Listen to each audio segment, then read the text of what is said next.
Okay, Gianni said her name is Gia and she was born in Washington, D.C., raised in Houston, and she's Jamaican and Croatian, and she studied veterinary science and joined this class because it would be very useful throughout learning both humans and animals. I think those are great answers. Okay, so thank you guys for answering that. Um, so it was really nice getting to know all of you, and I'm already seeing students from different academic backgrounds, and I think that's going to make our discussions much more interesting. I completely agree. And I think you'll notice something else today. Neither of us actually followed the exact same path into neuroscience. So, before we continue, we thought we'd tell you a little bit about ourselves.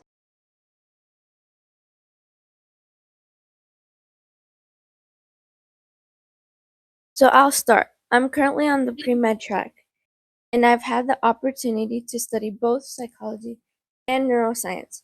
What I love about those two subjects is that they ask similar questions from different perspectives. Psychology helps us understand behavior, why we think, feel, and act the way we do. Neuroscience asks what's happening inside the brain that makes those behaviors possible. My long term goal is to become a physician and work directly with patients. And neuroscience is such an important part of medicine because so many neurological and psychiatric conditions involve the brain and nervous system. So that's what brought me here. And my journey has been a little different. I actually completed my bachelor's degree in information science engineering. So, yeah, if anyone comes from that background, you're not alone. I've always enjoyed technology and problem solving, but during my engineering degree, I became interested in how computers could help us understand biology and medicine. That curiosity eventually led me to pursue a master's in bioinformatics. So, somewhere along the way, I discovered neuroscience. What fascinated me was how interdisciplinary it is. It combines biology, medicine, psychology, engineering, computer science, and even artificial intelligence. So, instead of feeling like I changed fields, I realized I found a field where all of my interests came together. And that's one of the reasons we wanted to teach this course together. We've taken different paths, but somehow ended up studying the same subject. And then Mia, if you want to say about your journey, you can go ahead to. Yeah, thank you so much. I also came to love neuroscience after realizing how many of my interests it aligned with. I'm currently a high schooler who's taken multiple advanced psychology courses at my school. I have a special fondness for the social aspect of neuroscience, such as how neuroscience impacts our behavior, culture, and history. And I'm mainly just here to help these amazing professors help you guys on your learning journey.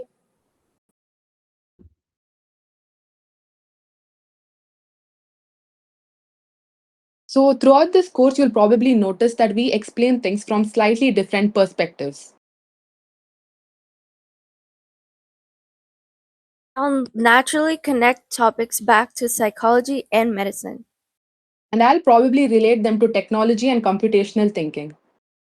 And honestly, that's exactly what neuroscience is. It's a field where different disciplines work together to understand one of the one of the most fascinating things in the universe,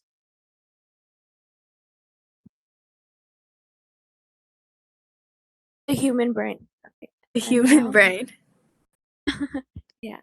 And now there's an icebreaker. So, all right, enough talking about ourselves. We want to hear from all of you. I have a simple question. When you hear the word brain, what is the very first thing that comes to mind? It could be one word, a question, a feeling, or anything at all. Go ahead. You guys can answer.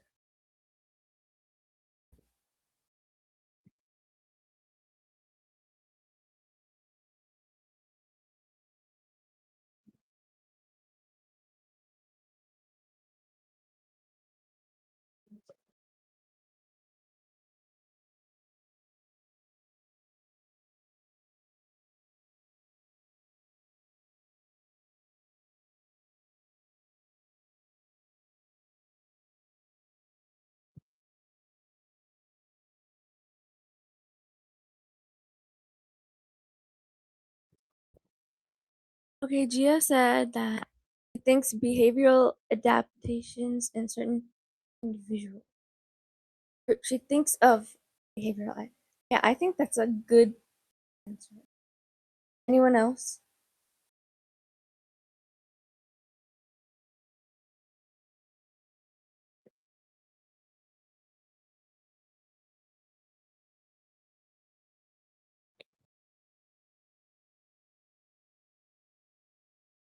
Okay, and then Cookie said, I think about how it works in our daily lives. That's also a really good answer.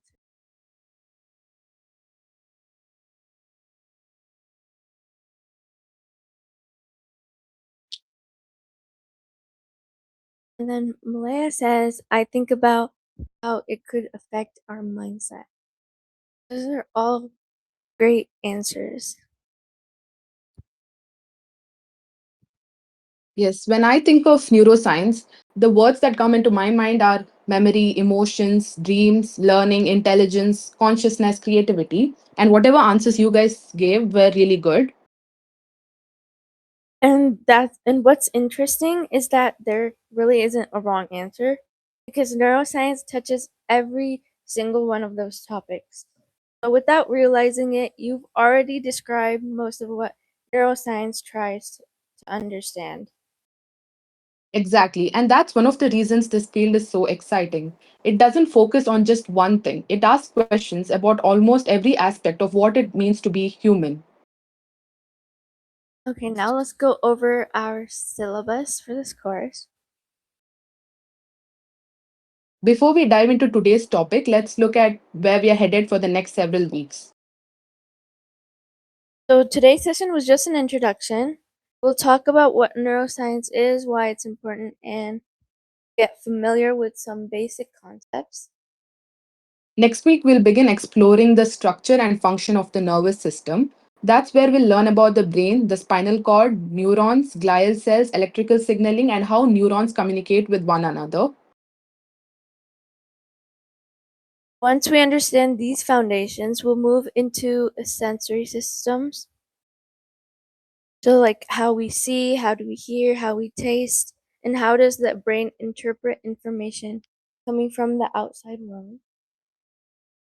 After that, we'll look at motor systems, how the brain plans movement, how we coordinate our muscles, and how different parts of the brain work together to produce even simple actions.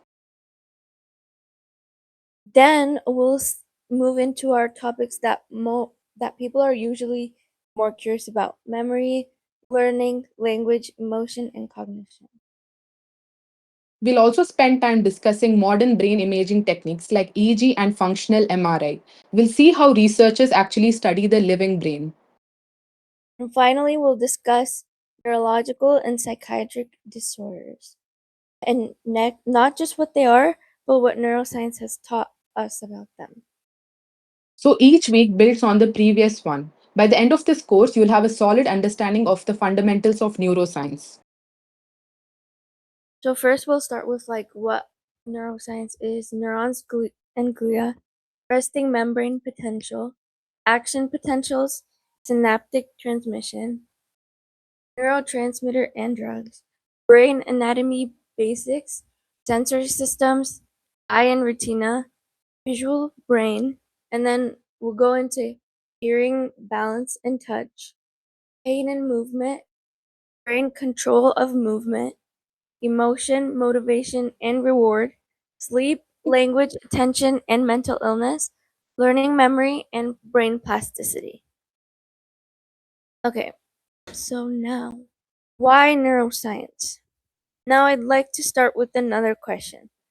Why do you think neuroscience is important? There isn't a single correct answer. I'm just curious to hear your thoughts. You guys can answer in the chat.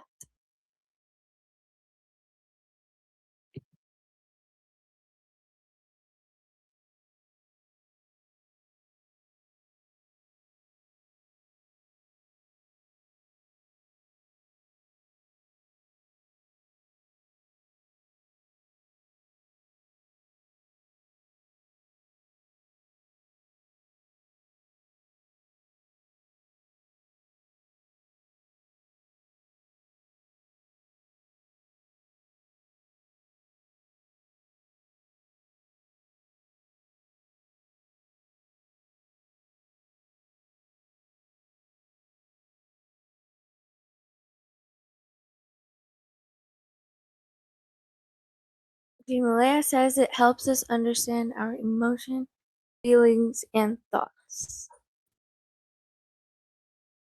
And then Gia says that it is the root to every function in someone. Okay, and then Cookie says it's important to study about neuroscience because it helps you understand exactly how the brain works and affects ourselves physically, emotionally, and mentally. Those are good answers. And then Whale Whisperer Professor says it's one of the key parts of overall A to Z health. That's true. That's very true. Yeah, all good answers. And together they show how broad neuroscience really is. Mm. Let's start with medicine. The better we understand the brain, the better we can understand conditions like stroke, epilepsy, Parkinson's disease, and Alzheimer's. Many treatments that exist today come from decades of neuroscience research. It also plays an important role in mental health. When we understand how the brain functions, we can better understand conditions such as depression, anxiety, bipolar disorder, and schizophrenia. And more importantly, that knowledge helps us develop better treatments and reduce stigma. Neuroscience also has a huge influence on technology. Many of today's developments in artificial intelligence were inspired by how neural networks in the brain process information. We're also seeing exciting work in brain-computer interfaces and neural prosthetics. But I think one of the biggest reasons neuroscience matters is because it helps us understand ourselves. Why do we learn? Why do we forget? Why do we sleep? Why do emotions influence our decisions? Those aren't questions just for scientists, they are questions that affect every one of us.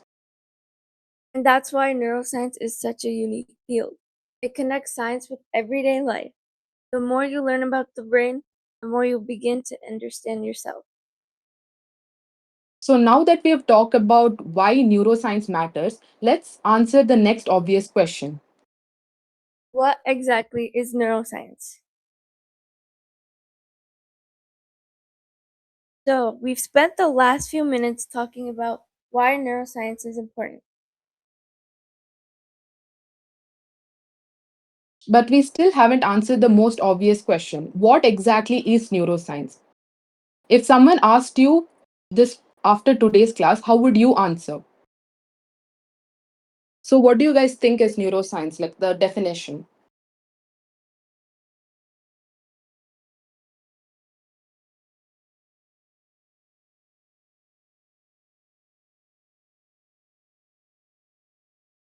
You can write it in the chat. Yeah. Just say it in your own words.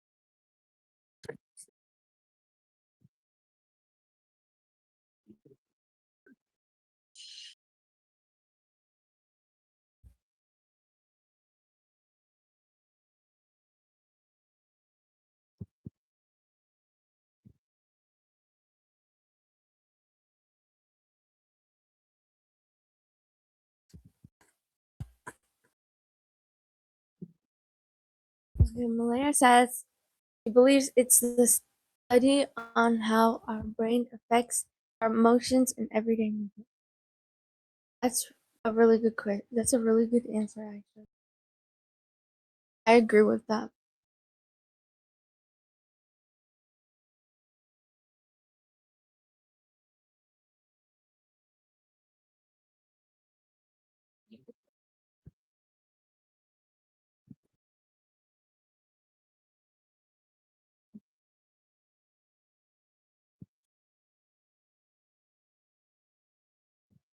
And then Cookie says, I think it's the study of the nervous system. Yeah, pretty much.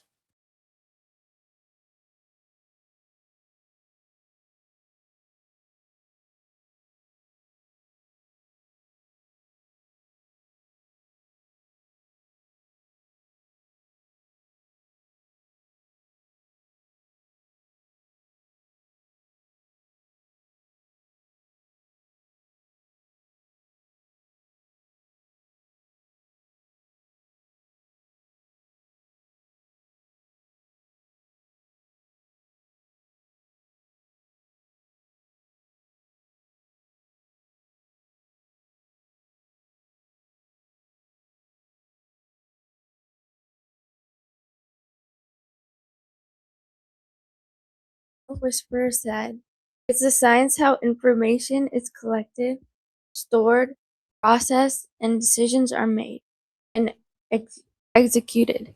Memories are stored and retrieved in our organic brain and connected system. That's really good too. So, I usually hear people say it's the study of the brain, and that's not wrong, but neuroscience is actually a little broader than that.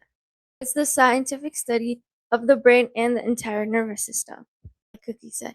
And more importantly, it's the study of how electrical and chemical signals inside our nervous system create everything we experience.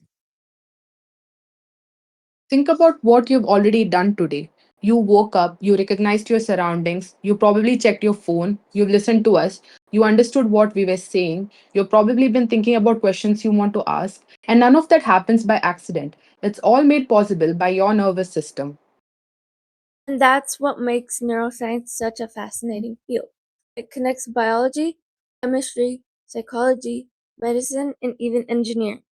Because answering a simple question as how do we remember often requires knowledge from all those fields.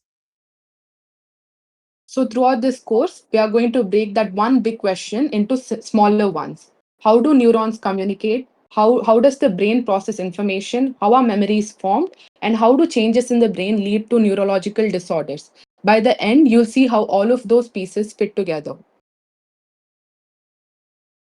Okay, so this is just what everything we just said, what neuroscience is.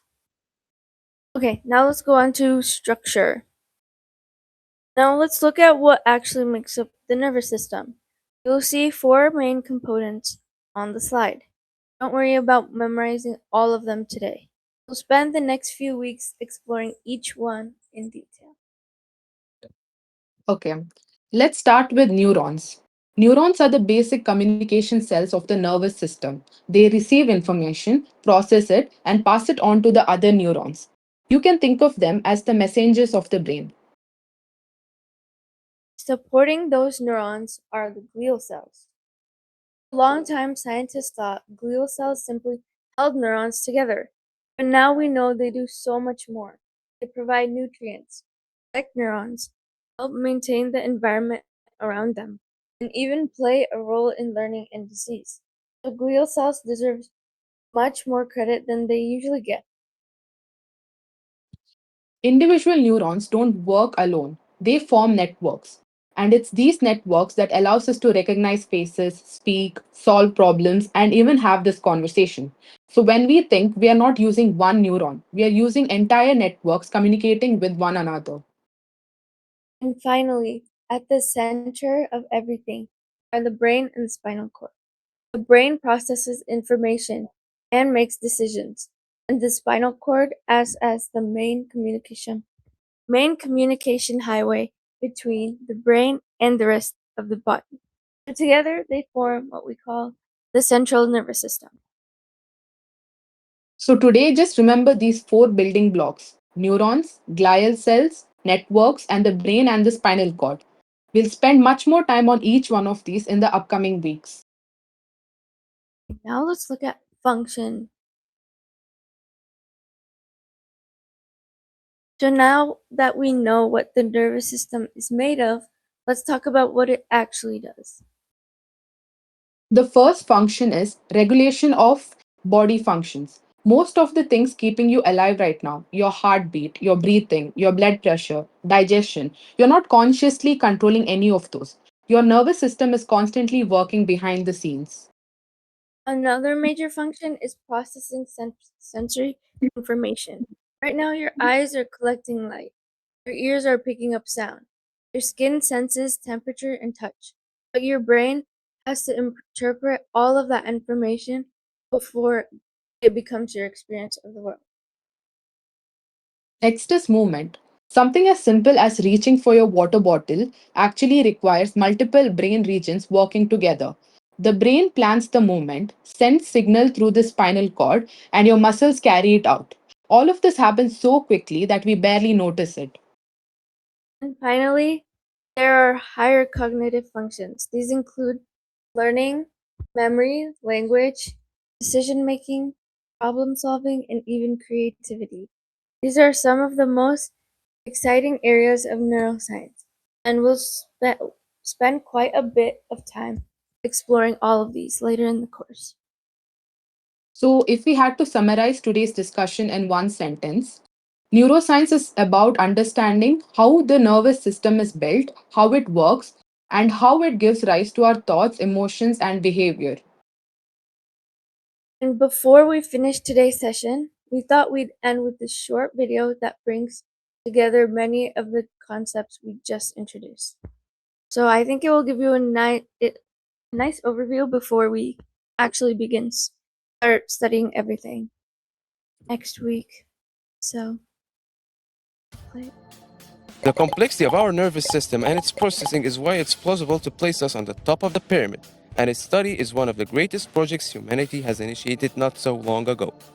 A field that is concerned by the study of these systems is known as neuroscience, and it focuses on the structure of the nervous system and how it functions in a manner that makes us human. Concerning the structure of this complex machinery, it's mainly divided into central nervous system, which constitutes the brain and the spinal cord, and the rest of the system is classified as peripheral nervous system. Frankly speaking, neuroscience has many sub-branches, including cognitive neuroscience, behavioral neuroscience, cellular neuroscience, evolutionary neuroscience, computational neuroscience, and the list goes on endlessly. Seriously, every single one of them deserves a video on its own, but we will try to focus on a broader view of the field for this one. So firstly, let's talk about the building blocks of the nervous system, the neurons. They are interconnected cells that are located in each and every part in our bodies. You know what is interesting about it? It is the fact that they live with you all your life, because of the fact that they are not capable of doing cell division. So if you know what I mean, neurons keep their promises on forever. But what do neurons actually do? Neurons generate electrical signals. We can go fancy and name them action potentials that are transmitted over long distances to make you feel something. Think of a particular thought, or even act in response to danger or any other stimulation. So, neurons receive information, pass this information consequently, and communicate these signals to target cells of other body organs. According to the functions of neurons, they are classified into sensory neurons, motor neurons, and interneurons. Did you know that some of these interneurons are metabolically active just as your heart cells? It's okay, we didn't know that either till we've done our research. If you ask us, they may be the most bizarre type of cells known to biology for their sophisticated electrical and biochemical functions. In fact, they were so bizarre that scientists at first didn't believe that a structure like the brain was made out of cells at all. No wonder why there were so many myths concerning the system. Anyways, jumping up to when you forgot that your phone is in your back pocket and you just sat down and suddenly there's a sound of crack and you say shamelessly, "Oh man, I hope this is my spine." Inside the bones of that precious thing you just wish you broke is the spinal cord. But what does it even do? Well, it is essentially important for receiving information from your brain to your body, and vice versa, to generate other reflexes that help you in your daily life movements. We can assure you that there is nothing more valuable than a healthy spinal cord. It does not regenerate, you know. Moving to other components of the central nervous system and the structure that makes us who we are today, the brain is the hungry bunny in our bodies, for it actually consumes 20% of our blood sugar. But hey, why? Partly because the brain regulates everything in your body: your memory, temperature, breathing, emotions, touch, vision, hunger, movement, etc. Don't you think we should feed that guy? Speaking of the memory, have you ever wondered how our brains actually save memories and recall it? Memory is saved in many parts of the brain, depending on their use. Spatial memories, which are used for navigation, the ones responsible for you knowing the way home, are saved in a region of the brain known as the hippocampus. When a spatial memory is created, information flows from the cortex, the richest part of the brain with nerve cells, to the hippocampus and vice versa when it is retrieved.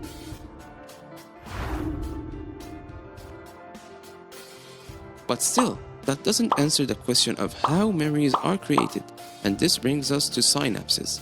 A synapse is a small gap between neurons, responsible for their communication. The strength of a synapse is an essential factor for the efficiency of the communication. Simply speaking, altering these strengths is what creates memories.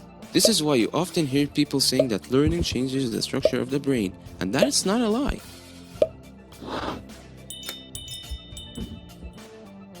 Taxis and Uber drivers actually have larger hippocampuses than average persons because of their OP knowledge of navigation. But have you ever felt like a certain piece of information just vanished, or you can just reach it out? This inability to recall a memory is called forgetting. Why do we forget? It is because a memory trace is created every time a new memory is formed. And as the decay theory suggests, that over time these memory traces begin to fade away and disappear.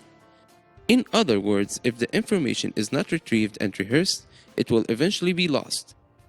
Another possible theory for forgetting, known as interference theory, suggests that similar memories compete and interfere with already stored memories, in a scheme similar to that of natural selection. Interestingly, some other neuroscientists claim that forgetting is healthy, at least in some cases, since we tend to let go of memories to allow others to be saved. Moving on from memory, you know the situation when you just can't shut your brain up? Probably when you're having an exam that you have been preparing for since forever. Captivatingly, did you know that your brain is always active even while you're asleep? It just varies in the frequency of its brainwaves that are related to the brain activity. Gradual reduction of the brain activity occurs while we are sleeping, and the more it is reduced, the deeper you sleep and the harder you are to be awakened. So, accordingly, have you ever wondered why a person can walk, eat, or talk while sleeping? It is just the fact that sleeping consists of stages: a rapid eye movement stage and three stages of non rapid eye movement. Where in the rapid eye movement stage, we are capable of dreaming, so if the motor is operating and fail to enter paralysis, we tend to act like what we are dreaming, and hence the sleepwalking phenomenon. Did you know that many serial killers were set free just because of these phenomena? So after all this, do you still doubt your place at the top of the hierarchical pyramid? We may be insignificant at the universal scale, but we had a 1 in quadrillion chance of existing at this level of complexity, and yet, here we are. Thank you for watching. We hope that you enjoyed this video. If you have another field of study that you want us to discuss in a future video, feel free to leave it down in the comment section below. We tried our best to give you a brief general view on the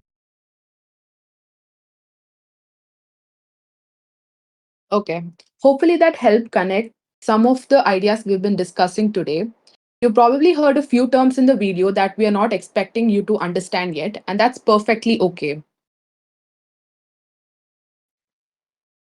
Today's goal wasn't to learn everything, it was just simply to become familiar with the language of neuroscience and get a sense of the journey we're about to begin.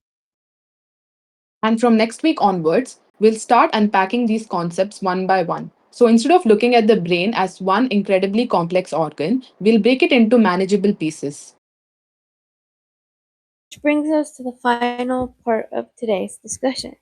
The floor is yours. Do you guys have any questions for us?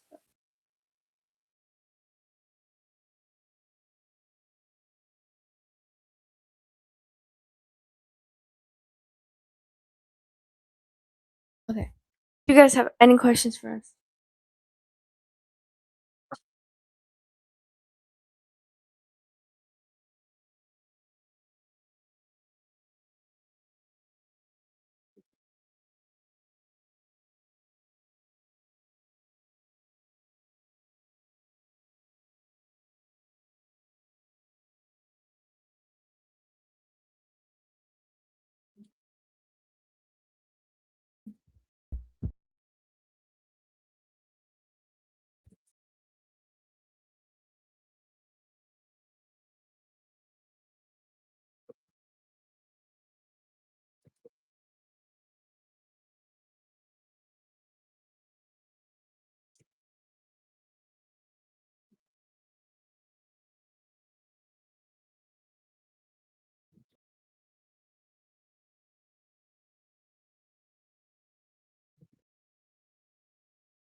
Okay.